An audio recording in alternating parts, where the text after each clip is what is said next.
আজকে আমরা বলবো যে বাংলাদেশ এবং জাপানের মধ্যে যে আমাদের যে বিদ্যমান যে সম্পর্ক এটা আরো নতুন উচ্চতায় উঠলো। আপনারা জানেন যে জাপান আমাদেরকে প্রথম থেকে এই যে যে অভূতপূর্ব যে একটা গণ অভ্যুত্থান হয়েছে তারপরে জাপান আমাদের পাশে দাঁড়িয়েছে। আজকে জাপানি প্রাইম মিনিস্টার শিগেরু ইশিয়াবার সাথে আমাদের চিফ অ্যাডভাইজার প্রফেসর মোহাম্মদ ইউনুসের একটা খুবই সৌহার্দ্যপূর্ণ মিটিং হলো। $418 মিলিয়ন হচ্ছে বাজেটারি সাপোর্ট, এটা ওরা বলছে হলো ডেভেলপমেন্ট পলিসি লোন ওরা দিচ্ছে। আর হচ্ছে ঈশ্বরদী জয়দেবপুর টু ঈশ্বরদী, এটা খুবই আমাদের ইম্পর্টেন্ট একটা রেলওয়ে লাইন। আরো ওরা স্টুডেন্ট স্কলারশিপ এর জন্য আরো $4.2 মিলিয়ন। আমরা ওদের কাছ থেকে পাচ্ছি হচ্ছে 1.063 মানে $1 বিলিয়ন একটু বেশি আমরা ওদের কাছে পাচ্ছি।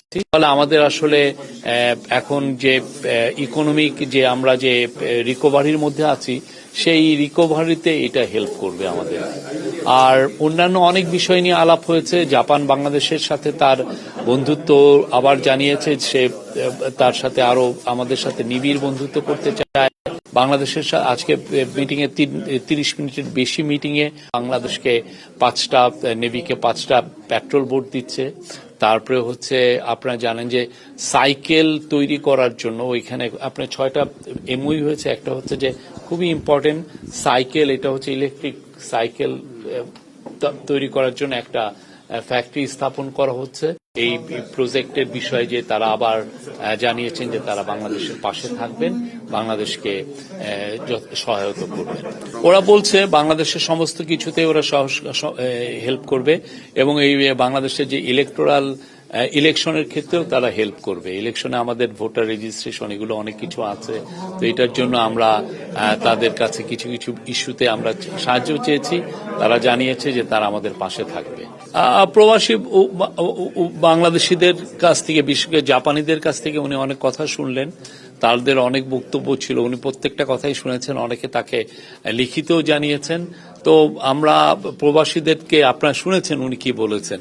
তো আমরা মনে করছি যে প্রবাসীরা they will play big role, because আমরা বাংলাদেশ থেকে 1 লক্ষ বাংলাদেশিকে জাপানে রিক্রুটমেন্ট মানে জাপানের আমরা জব অপরচুনিটি তৈরি করার চেষ্টা করছি। তো সেই জায়গায় প্রবাসীদের একটা বড় রোল আছে যে তারা এখানে ব্রিজ বিল্ডার, ব্রিজিং হিসাবে কাজ করবে। তারা আসলে জিনিসটাকে আরো বেশি এক্সপেডাইট করার জন্য যথেষ্ট হেল্প করার সুযোগ আছে এবং অলরেডি আজকে তারা বলেওছে যে এটা নিয়ে কাজ করবে। তারা আরো কিছু কিছু বিষয় বলেছে, তা আমাদের চিফ অ্যাডভাইজার সবগুলোই শুনেছেন।